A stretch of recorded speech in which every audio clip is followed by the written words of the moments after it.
the things that's been driving me nuts lately is that I've got a lot of hairpins, but I don't have anywhere to put them. And one of the organisation things that I really like to do is for everything to have its designated container or space. And I'm really sick of these just ending up all over my drawer, all over the floor. So I thought I would try and use things that I already had around the house and try and use that to give my hairpins a designated space. So I had an old mint tin. I painted it black and I didn't have the right paintbrushes at all to do this, so I just had to make do and paint it quite a few times over the course of a few days. And then I drew an outline. If you want this outline, if you've got a similar tin that you want to paint, you can just download this template off the website, print it out, and then cut it out like I am now. I wasn't able to cut it out perfectly everywhere. The font, for example, if I'd cut that out perfectly, it would have just been a nightmare and I would have ripped the paper. So I just cut out the important parts to use as a guideline, and then afterwards, once I trace this onto the tin, I just trace that and then go over it afterwards and make everything neat and a lot more accurate before I paint it. So I need to cut out all the various squares and then I'm going to trace them out on the tin.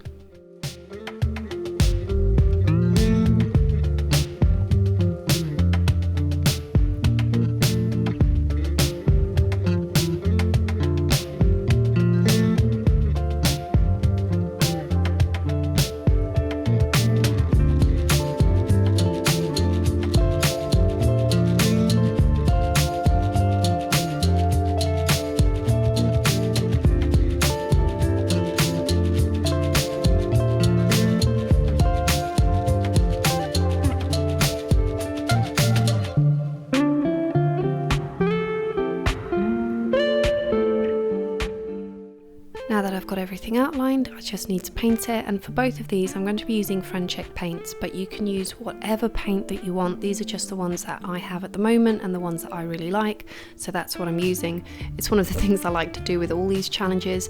I try and challenge myself as much as possible to just use what I have in the house. It's quite an enjoyable feeling really when you take something which you would otherwise throw away or not use or not even think to use, and when you get to use it and you didn't spend any money, at least for me, I get a real kick out of that. So I was very pleased that I was able to take something which would otherwise have been discarded and just made it pretty and organised and just gave it a nice place in the house. So I was very pleased with that. I had to go over a few of these quite a few times just because I had to thin out the paint. This paint is very lovely and thick, but obviously if you're trying to do more detailed work, that's not always what you want. So I did have to thin it out, and especially on the face I thinned it out quite a lot and then just layered and layered and layered until I got the kind of intensity that I wanted from the paint. And for those little filigree corners, it isn't really on the template that I did, just because those were more placeholders and it was just experimental.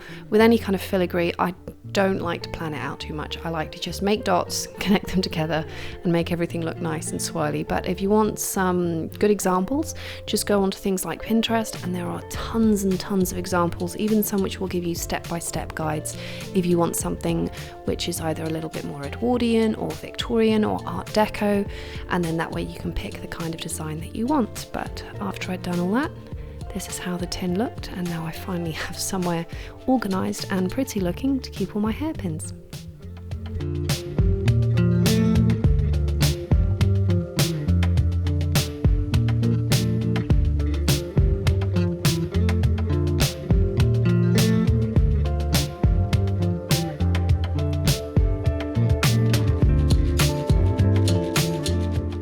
And as usual, if you like my videos and want to see more content, feel free to follow me on the mailing list. Do not subscribe to me on YouTube.